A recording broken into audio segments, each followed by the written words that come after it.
I have a bunch of spare little bits of paper that I never end up using, and I thought that a fun video today would be to actually tackle this project of using some of these and try to go through with every single medium that I like using and try to do the same portrait with each medium. So if you are interested in seeing me do this, come on, let's go. Alright, I've managed to cut out identically sized pieces of various different papers. So I've got Bristol board for graphite, markers, and colored pencils. And then I've got watercolor paper for watercolor and gouache. Those are the mediums that I'm going to be doing this on, and the first step is going to be to sketch out the same portrait on each one of these. For this, I'm going to attempt to use some transfer paper, but we'll see how it goes. Alright, I have picked my reference. I have doctored it up in Procreate to be a square, and I've just changed the background because I didn't want the lace details that were there, because I'm not going to draw them, I'm just going to draw the portrait. I've got my first piece of paper here. I'm going to start with the graphite piece, but really I'm going to start with just the base sketch, like the outline, and then I'm going to attempt to transfer that to these other 4 pieces of paper. And then after that, I will get to work on the graphite piece and then the rest of the pieces.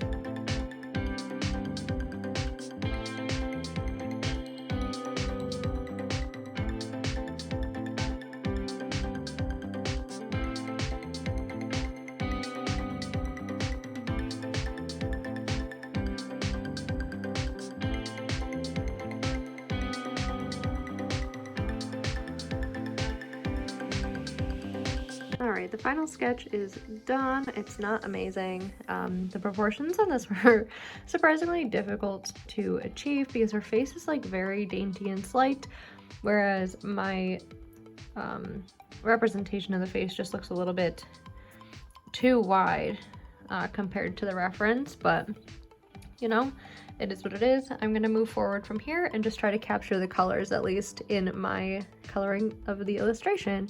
But first, the transfer paper. So my understanding of how to use this is I should basically draw over this on top of the back of the transfer paper, put the transfer paper on top of this piece of paper, and it should transfer the graphite from the bottom half of this onto this, only where I push down. So that's my understanding. Let's see if it works. If it doesn't, then it doesn't, and I've got to redraw this 5 more times.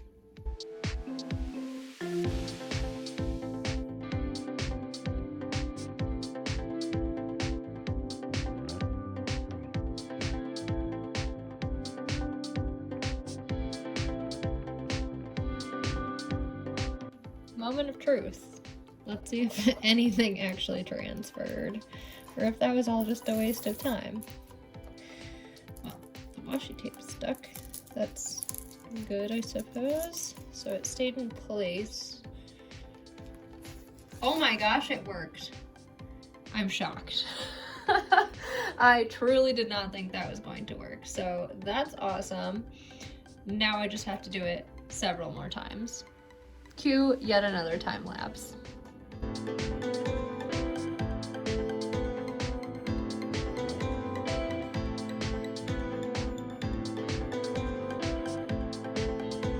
Oh my gosh, I did it. So I managed to transfer it 5 times. I actually had to cut another piece of paper because I realized I wasn't going to be able to use this one because I used a pen on it. So I think what I might do is add a 6th art supply to this and use just the ballpoint pen to continue this piece to finish it up. And then I'll have 6 different pieces of this portrait using different mediums. So I cannot believe how well this worked. I am so excited. about this transfer paper. I truly think it is my new favorite art supply. I am blown away. I've seen other people use it. I didn't get the hype, but I do now. I decided to go ahead with the ballpoint pen piece first because I already had the pen out and I had been using it for all of the transferring, so it felt pretty comfortable at this point. It's not a medium that I usually use, so it took a little while to kind of figure it out, but after a little while it became better, and I think that overall this piece came out pretty well. I almost enjoyed doing the hair more than I thought I would. Using the pen, each individual stroke is visible because I have no way to really blend it very well, and so it can add some really cool textures to the hair that I wasn't anticipating being able to achieve. I also ended up managing to use some of the light-handed strokes to make the skin tone a little bit darker, at least in the shadowed areas.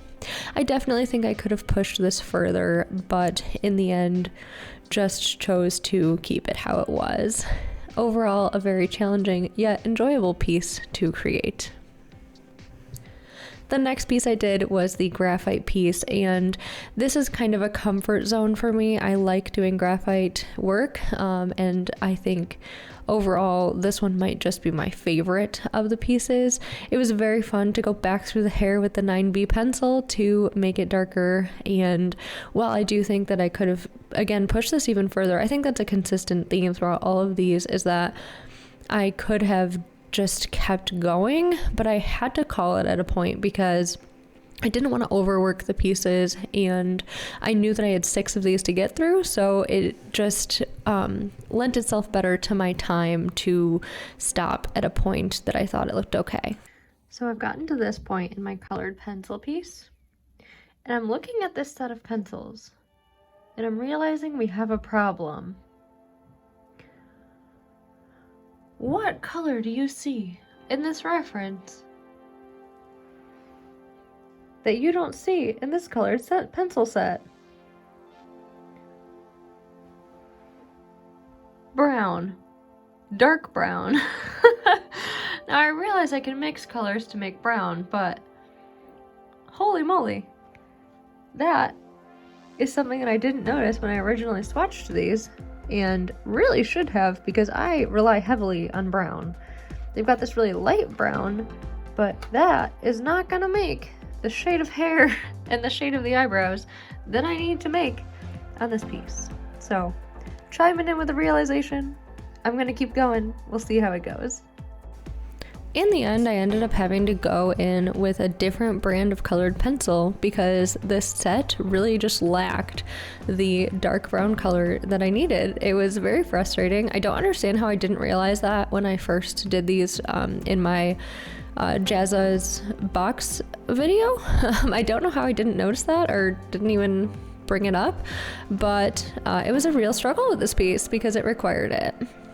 As far as the markers go, I did have that dark brown color, so I was able to just use that for the hair, which is great. I just don't understand how it wasn't included in the colored pencil set. We've got 3 oranges. Surely we could have included a dark brown. Regardless, I think the markers was the most fun piece that I did. I really loved using the markers again. This was something that I discovered recently in another video and was excited to reapproach a piece with markers. I will say I don't think that the end result was good enough. I think that I needed to layer another layer of red or pink or just keep building those pinky tones in the face. But overall, I liked how the hair turned out on this one, and I think that the softness of the portrait itself really stood through, which was not something I can say for some of the rest of these. At this point, I think my favorite piece so far is the colored pencil piece. I think that the colors ended up turning out the best in the watercolor piece. I think that I matched the skin tone very well in the watercolor piece, and I was really proud about that because that's something that I'm working hard on. And I think that I did a decent job with the hair in the watercolor piece. Unfortunately, the right side of her face just was such a struggle. I struggled a lot, and mostly I think it's because at this point right now I didn't let it dry. So the color from the hair bled into the face and it just created a mess. So let this be a lesson to me and everyone else. Let your piece dry completely before adding another layer, please and thank you.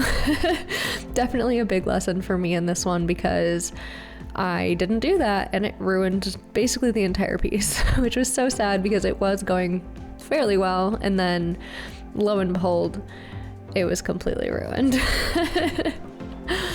That said though, I do think that the colors were the best in that one. I did also just want to include a bit of the prerequisite tape peeling for you all.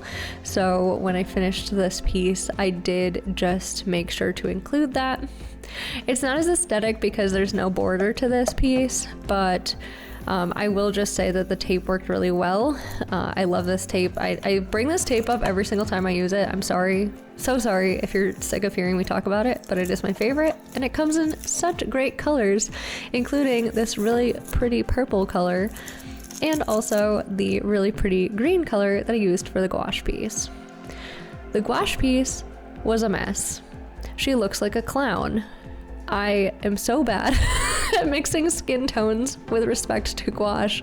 This was a travesty.